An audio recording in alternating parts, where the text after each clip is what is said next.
in case Dora need this. Okay, when she's getting better, I think I'll send the video to her. Okay, so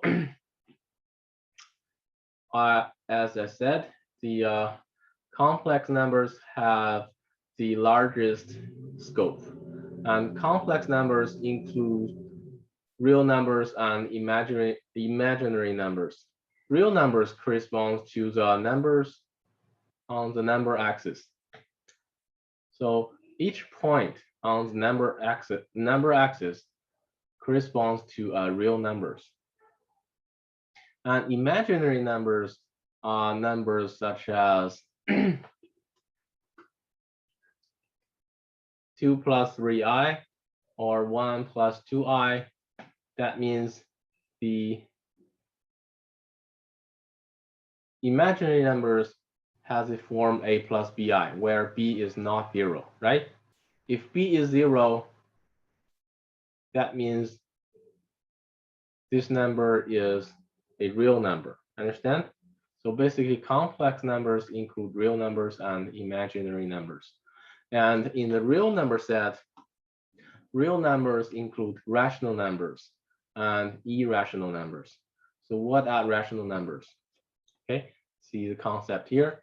Rational numbers can be expressed in the form a over b, or a divided by b, where a and b are integers and b is not 0.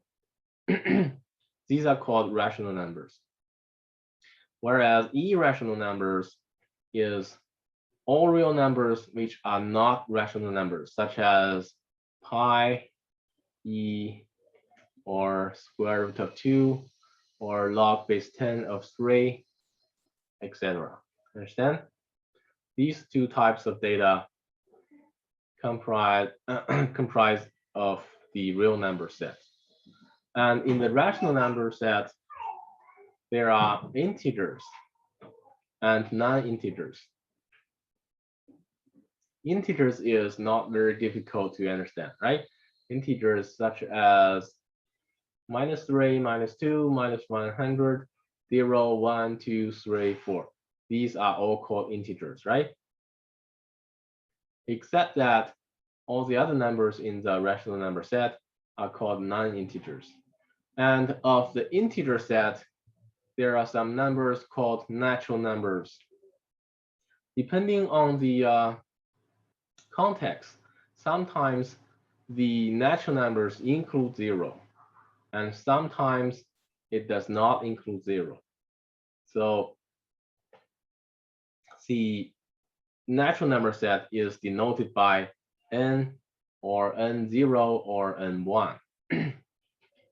N0 means the natural number set includes 0, and n1 means the natural number set starts with 1. That means it does not include 0. So there is not an agreement whether to include 0 in the natural number set. You need to determine this by yourself with the context, right? Do you understand?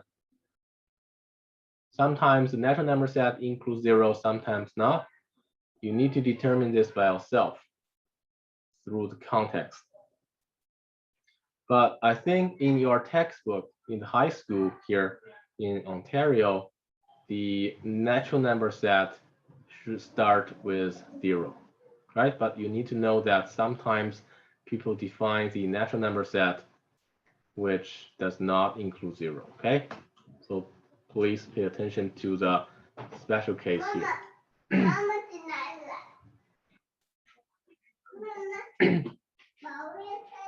All right, so now you should have, I forgot to mention the pure imaginary numbers.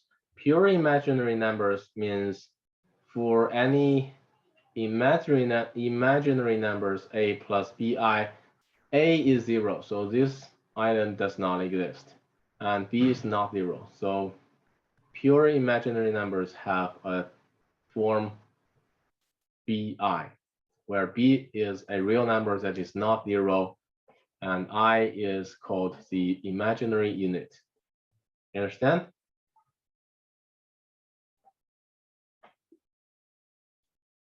All right, so basically, these are the brief concept of each types of data.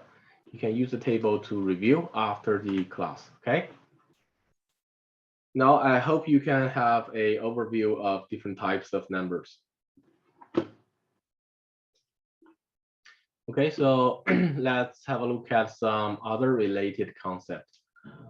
First one is the definition of complex numbers, which we have introduced. Second, for any complex number a plus bi, a is called the real part. Okay, a is the real part, and b is called the imaginary part.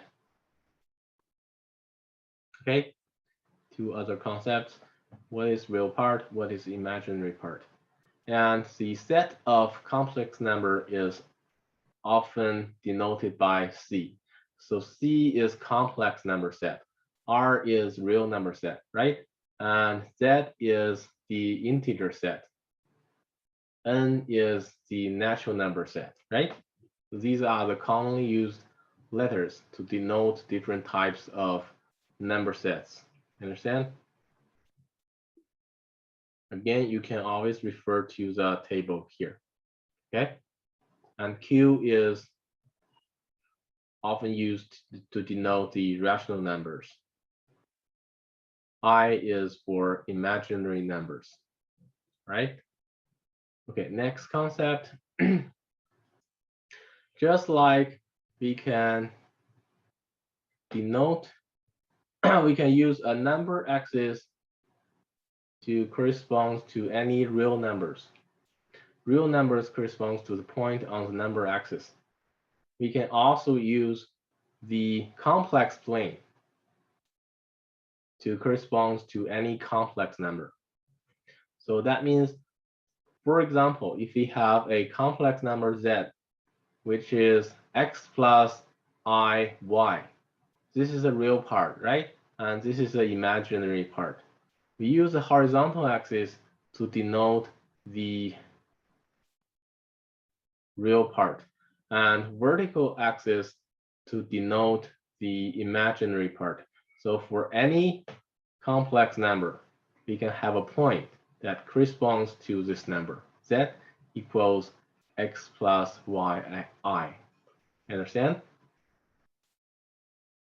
So basically, complex numbers corresponds to the point on the complex plane.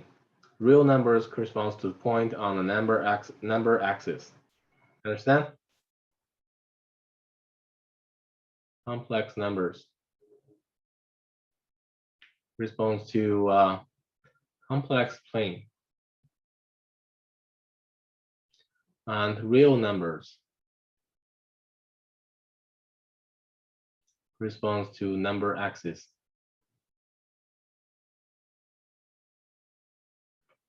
Understand?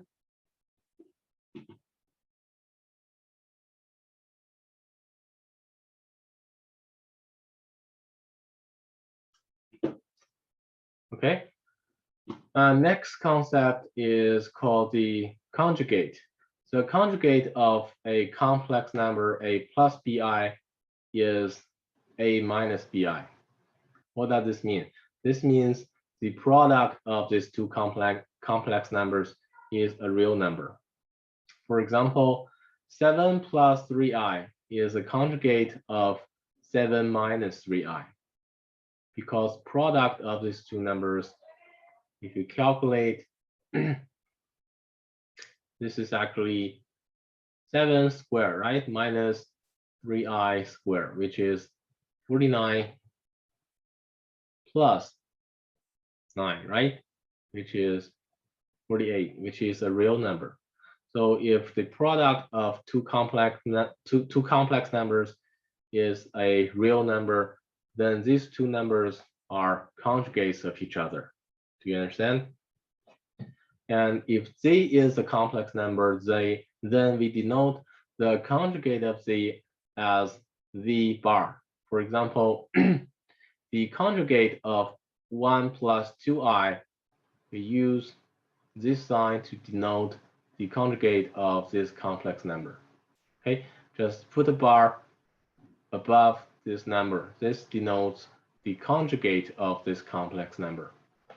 And apparently, the conjugate of the complex number a plus 2i is a minus 2i. Understand?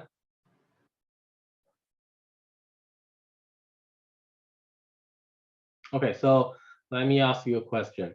For example, if I have a complex number such as, let me write an arbitrary complex number. How about 5 minus 7i?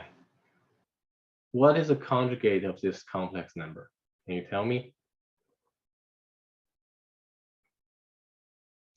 5 plus 7i, right? That's correct. Okay, so now we can proceed to the actual questions. Okay, question 1, evaluate. Sorry, I think I forgot to mark your paper, right? Sorry about that. Next time, I'll remember. Okay, so let's have a look at the solutions together then. I apologize for that. Evaluate 3i to the power of 2 and then minus 9i to the power of 2.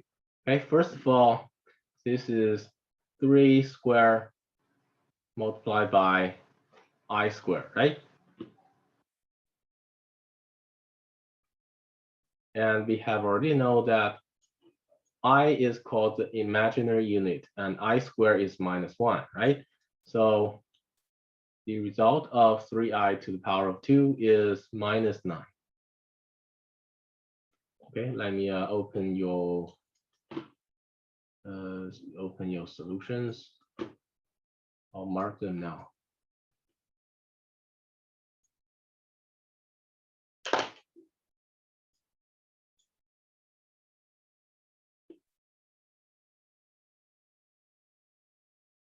Okay, so you got the first one correct.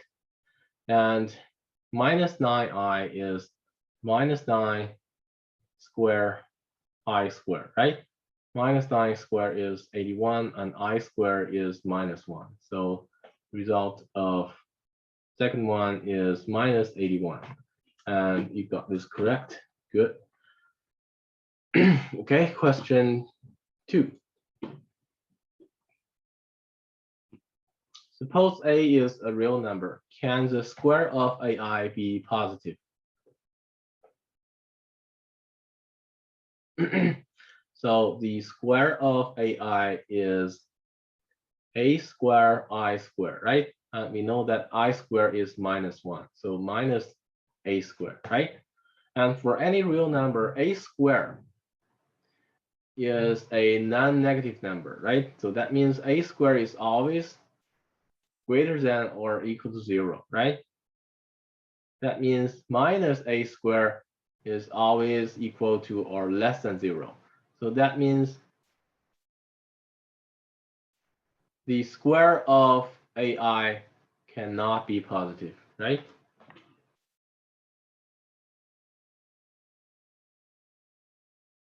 Okay. And is ai a imaginary number? So that depends, right? If a is 0, if a is 0, ai is 0, right?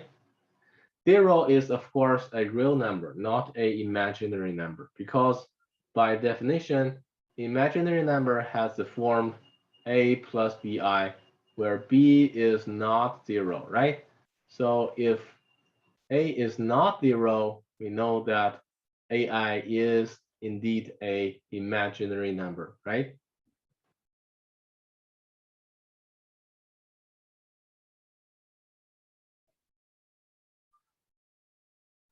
Understand? All right. So I think you did not answer the second question. All right, so question 3. Find another imaginary number besides x equals I that is a solution to the equation x squared equals minus 1. Okay, so you did not complete. Could you Did you do this question? No. Why? May I ask why? Okay, so apparently, if I tell you that x squared is 1, what is the solution of this equation? Apparently, x can be positive or negative 1, right? So this time, the equation states that x squared is minus 1. So in the real number set, we do not have any solution, right? I mean, in the real number set is denoted by R, right?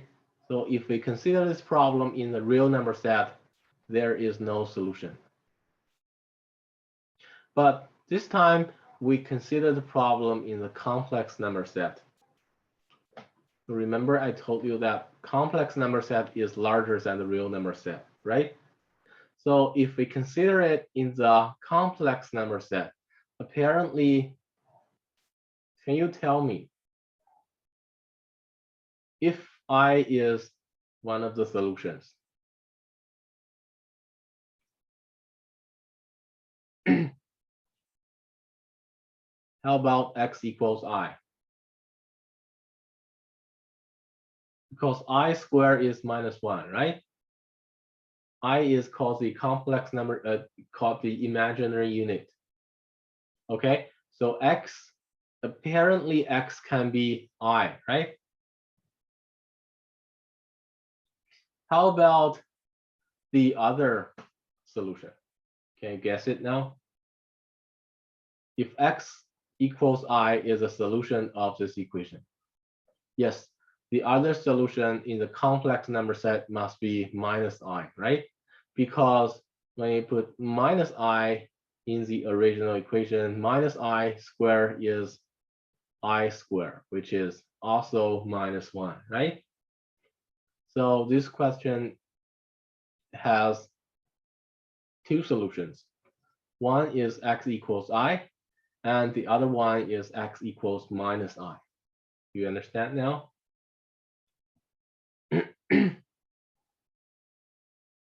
Okay, good.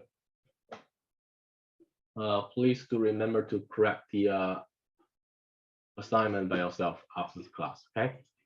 Number 4, find all solutions to each of the following equations. So now can you tell me if you can find all the solutions now? X squared is minus 16.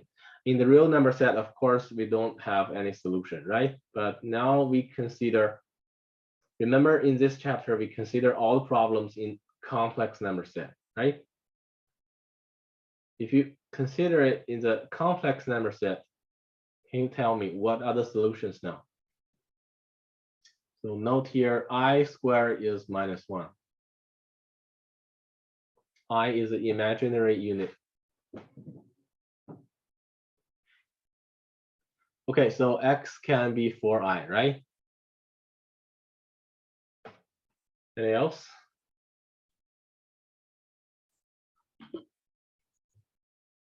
Okay, x can also be minus 4i, right? Because 4i squared is 16i squared, which is minus 16, right?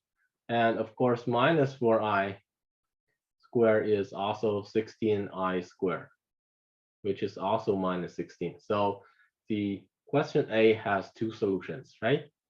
You are correct. So question B. So similarly, can you solve question B now? One of the solutions must be the square root of 24, right? Which is something I, right? Because only I squared is minus 1. Actually, the square root of 24i, right? Because square root of 24i squared is 24i squared, which is minus 24, right?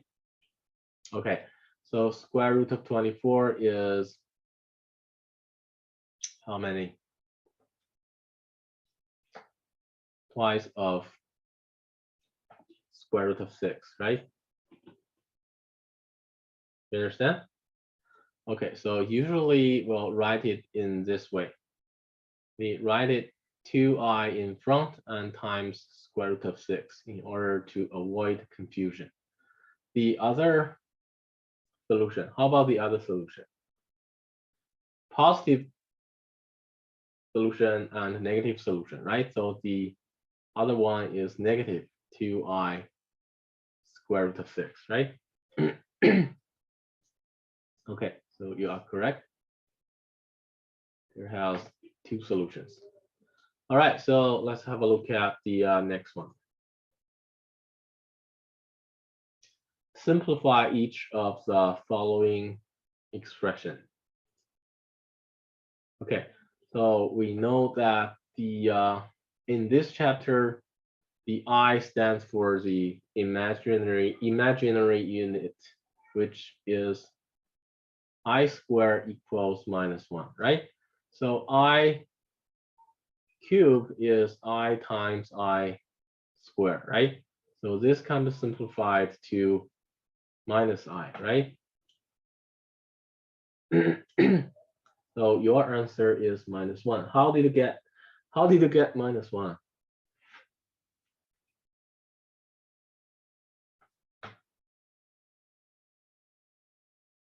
-1 is not correct, right? Can you see that? -1 times 1. Okay, so what do you mean? This is I cube, right? I cube means I square times I, right? And I square is -1. And -1 times I is -I, right? Which is not -1. Do you see that? Okay, so next one, I to the power of 4. That means I square and then square, right? And I square is -1, -1 square is 1. Okay, you got the second one correct. Okay, the next one, I fifths. That means I square and then square, right? And times I, which is I square is -1, -1 square is 1, which is I, right? And you got -1. So can you see the mistake now?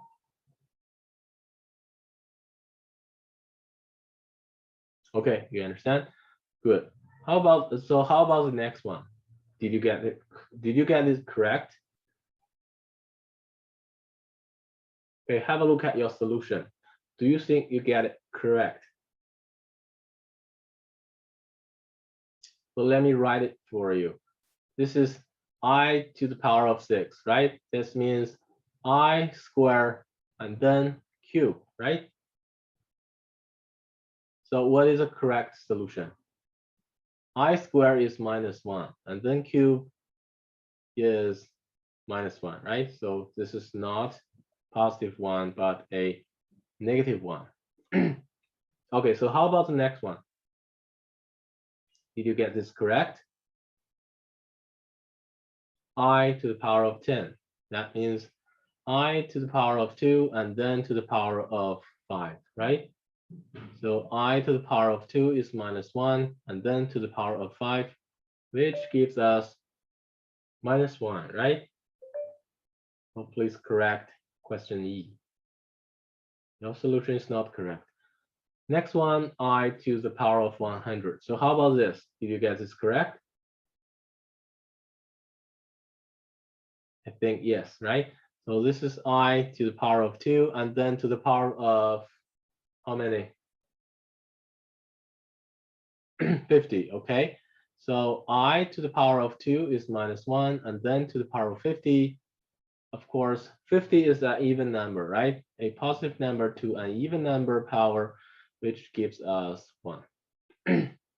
Okay, next one, I to the 1007. So this can be rewritten as, actually you don't have to write it anymore, right? As long as this is a odd number, can you see the result?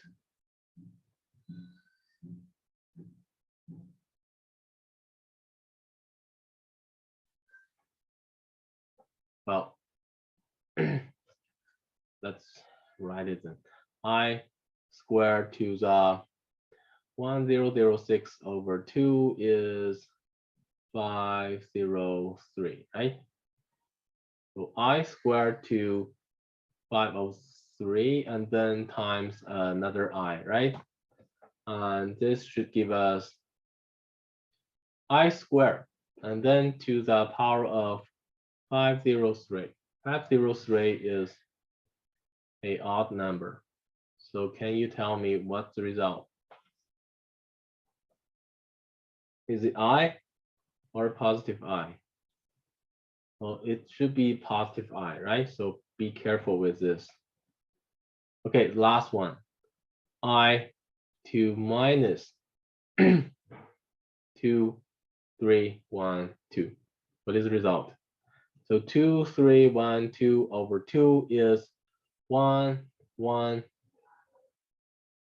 1, 1, 5, 6, right? So this can be rewritten as I squared and then 1, 1, 5, 6, right?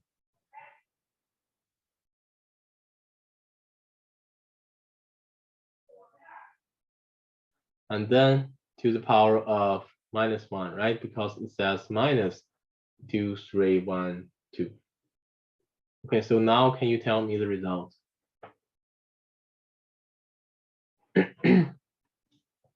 I squared is minus 1. Minus 1 to the power of 1156 is 1, right? And then 1 to the power of minus 1, of course, is 1, right? Okay, any questions? All right, so let's proceed to the next one. Simplify each of the following.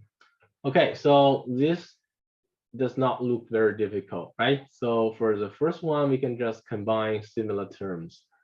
So this is 7 plus 4 plus 2i minus 3i, right? So we can combine the, what are they called? They called real parts, right? You can just combine the real parts and the imaginary parts, right? So this is 11 minus I. You got it correct. So question B, again, we combine all the real parts and all the imaginary parts. So minus 8 minus 4 gives us minus 12, right? And 4i minus minus 5 is 4i plus 5i gives us 9i. Okay, you got this correct. Good. Next one. All right, all the real parts are 2 plus 3 plus 3, right? And all the imaginary parts are I minus 8i minus 1/2 of I, right? And this gives us 233 gives us 8, and then plus minus 7 minus 1/2. This gives us minus 15 over 2i, right? Why is it minus 7 minus 1/2? Am I correct?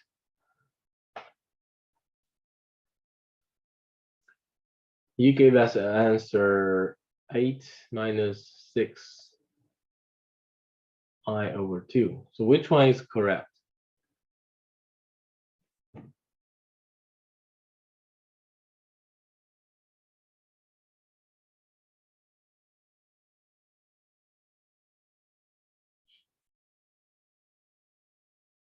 There should be 15 over 2, right? So I guess you did it you did it wrong. So please remember to correct this after the class. Okay, next one, all the real parts are -3, -5, -3, -5, plus 8, right?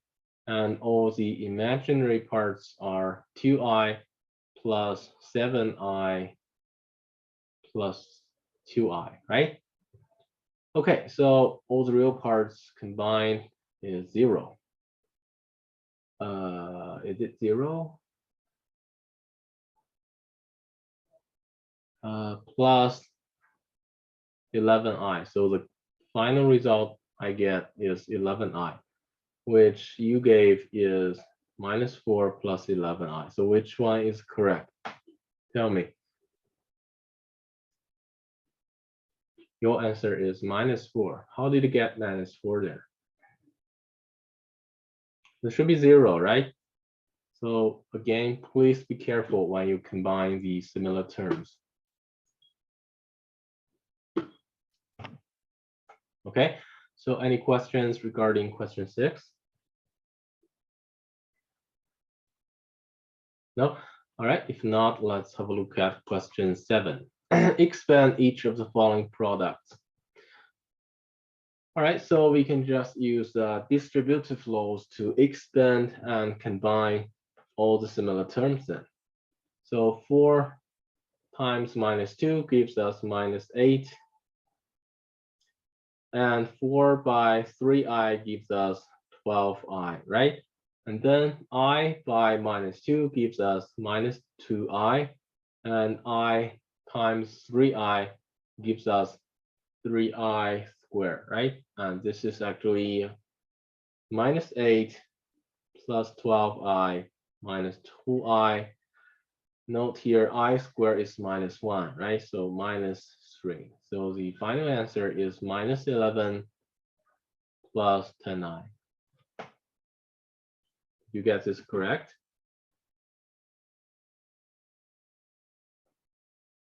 No. So what is the mistake?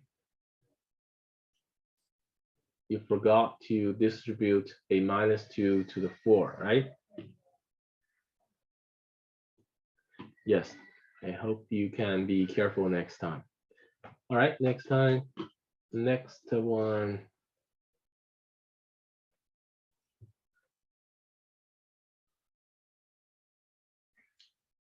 Okay, by using the distributive law, we have 2/3 times 3 and minus 2/3 times 9i and minus 1/3 of I times 3 plus 1/3 of I times 9i, right? And this gives us 2. And then minus 2 by 3 is 6i, right? And then minus I, and then plus 3i squared, right? And this is 2 minus 7i minus 3, which is -1 minus 7i, right?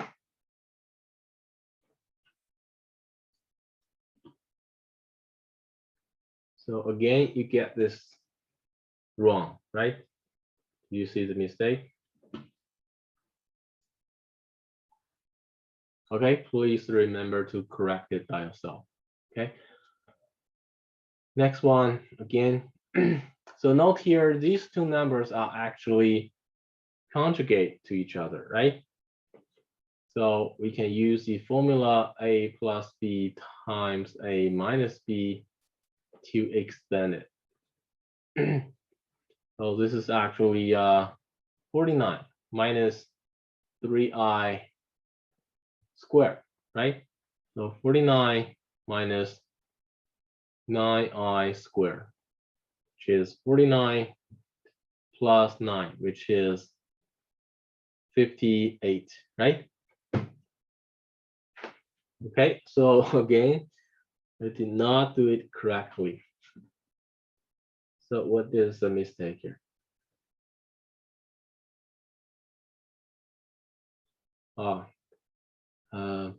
Here. The 9i here. minus 9i squared here is plus 9, not minus 9, right? It's positive. Okay. Okay, again, remember to correct it by yourself after this lecture. All right, so we have 4 more questions. Let's finish this. Okay, suppose the product is a real number. Find a and value of this product. Okay, so if the product is a real number, that means the product, the real part of the product, the imaginary part of the product has to be 0, right? So first of all, let's expand this product. So what the product is, we need to check that, right? Okay, so if we expand it, we'll get, first of all, minus 3 times minus 3 gives us 9, right? And then minus 3 times AI gives us minus 3 AI, right? And then 8i times minus 3 gives us minus 24i, right? And then 8i times AI gives us 8ai squared, right? And let's simplify. This is actually 9 minus 8a, right? And then minus 3ai minus 24i. Then let's combine these two terms here. So the real part is 9 minus 8a minus 3a plus 24i. You understand? You understand how we get here? Okay, so that means the product is actually this number, and it tells you that this is a real number. So what value of a is to make this number a real number? We need to let the imaginary part, which is 3a plus 24b, how many? Is 0, right? If the imaginary part is 0, then this number is a real number. Did you see that? Okay, so 3a plus 24 is 0. That means a is minus 8, right? So this is our final solution. As long as a is minus 8, the imaginary part here is 0, so we can cancel this. And then this number is now a real number. Understand?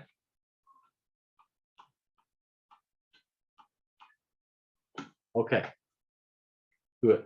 So remember to correct the problem by yourself after the class, okay? Next one, write the quotient I over I plus I, 1 plus I as a single complex number. So note here, if you want to write it as a single complex number, that means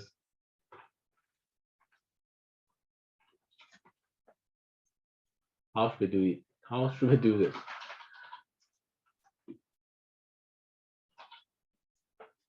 We can multiply the conjugate of this complex number to both the numerator and denominator, right? So 1 times 1 plus I over, sorry, it should be 1 minus I. I plus 1 and then 1 minus I, right? So the denominator is 1 minus I. Sorry, the numerator is 1 minus I, and the denominator is 1 minus I squared, right? Which is 1 plus 1, which is 1 minus I over 2, which is 1 over 2 minus 1 over 2 times I. This is a single complex number, right? because for a complex number, it has a form a plus bi, right? And this number apparently has a form like this. Okay, so this is a result of question 9. Next one, question 10. Write the quotient 3 minus I over minus 2 plus 5i as a single complex number. Again, how should we do this? The method is similar to question 9, right? That is to multiply which number to both the denominator and numerator. Can you see that? Yes, that is to make the denominator be a real number, right? I think it should be minus 2 minus 5i, right? Please double check.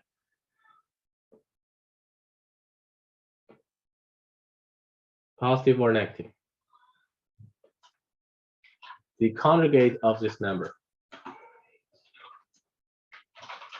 Yes, of course, it should be negative. So if we try using the positive, as you said, so let's see what will happen. Okay, so as you said, if we multiply using a negative 2 plus 5i, this will give you negative 2 plus 5i squared, right? Which is 4 minus 20i minus 25, right? So in this way, there is still I in the denominator. Can you see that?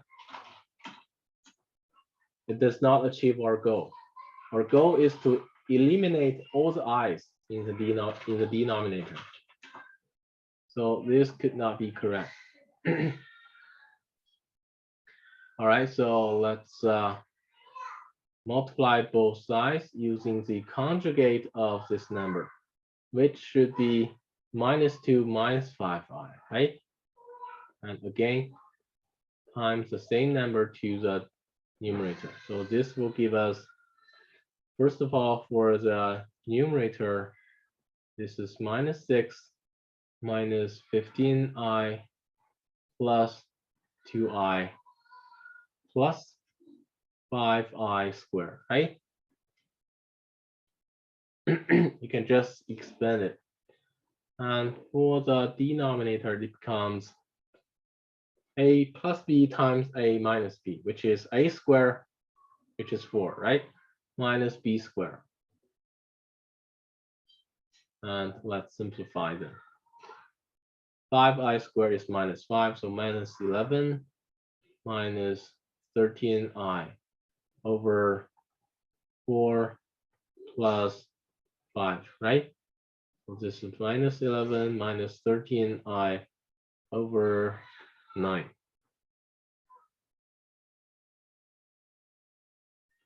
Oh, sorry, this should be 25, right? And we have 29 here. So the final result is minus 11 over 29 minus 13 over 29i. Can you see that? The key is to multiply the conjugate of the denominator. Understand?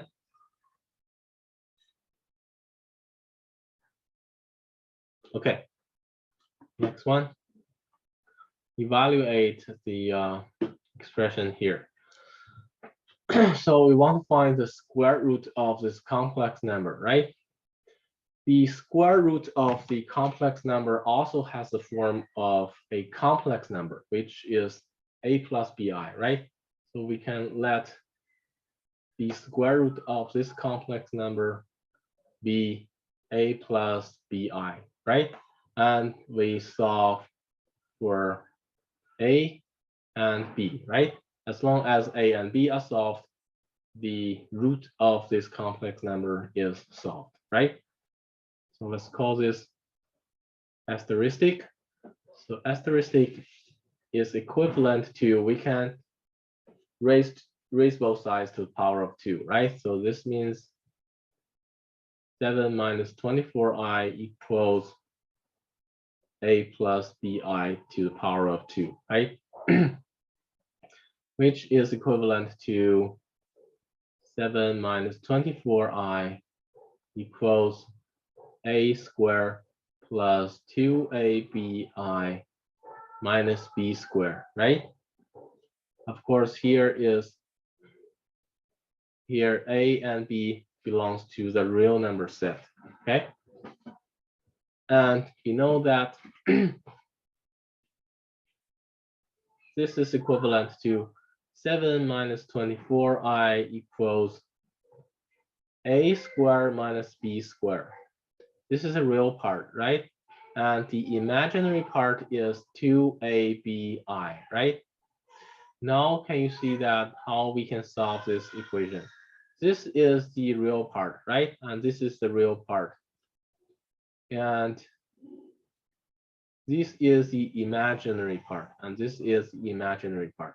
If two complex numbers are equal, their real numbers should be equal, right?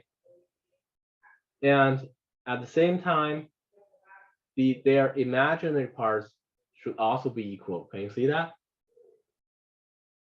I mean, if a plus bi equals c plus di, if the two complex numbers are equal, that means a equals c and b equals d. Can you see that? Understand, right? So we have this equation now here, and this tells us that the real parts are equal, which means 7 equals the real parts on the right. And at the same time, the imaginary part, which is minus 24, should equal to the imaginary part on the right, which is 2ab, right? So that means we converted the complex number equation to a system of real number equations, which you have already know how to solve, right? Okay, so let's simplify these equations. This is equivalent to, first of all, a squared minus b squared equals 7, right? And then ab equals minus 12. Okay, let's call this equation 1 and this equation 2. Okay, we can start from equation 2. Equation 2 tells us that b equals minus 12 over a, right? So let's call this number 3. And then we can put equation number 3 into equation number 1. This gives us a squared minus 144 a squared equals 7, right?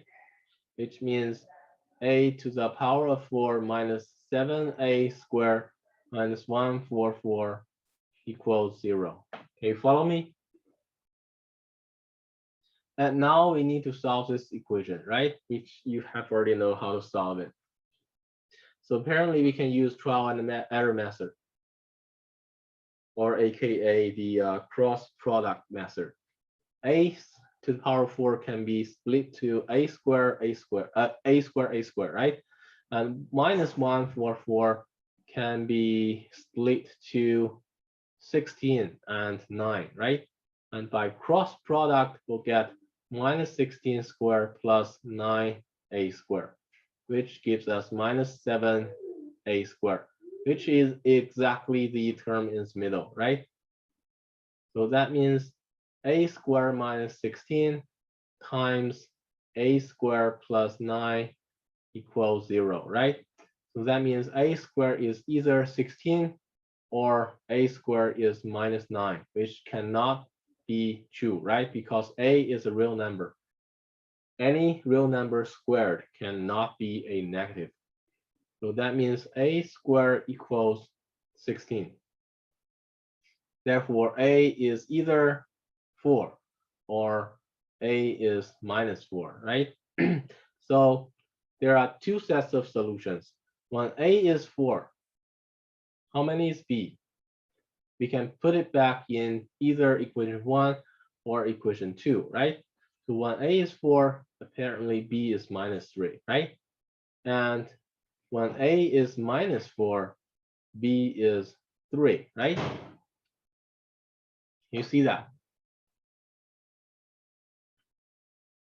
Okay, so in this way, we have successfully solved A and B, right? So note here, A and B are actually the real part and the imaginary part of the result, right? So if we put it back into the asterisk, that means the square root of 7 minus 24i equals A plus bi, right? So it's either 4 minus 3i or it equals 4 minus 4 plus 3i, right? You understand? So, okay, so please pay special attention to the last question because it seems a little bit complex, right? So do try to solve it by yourself after this class, right?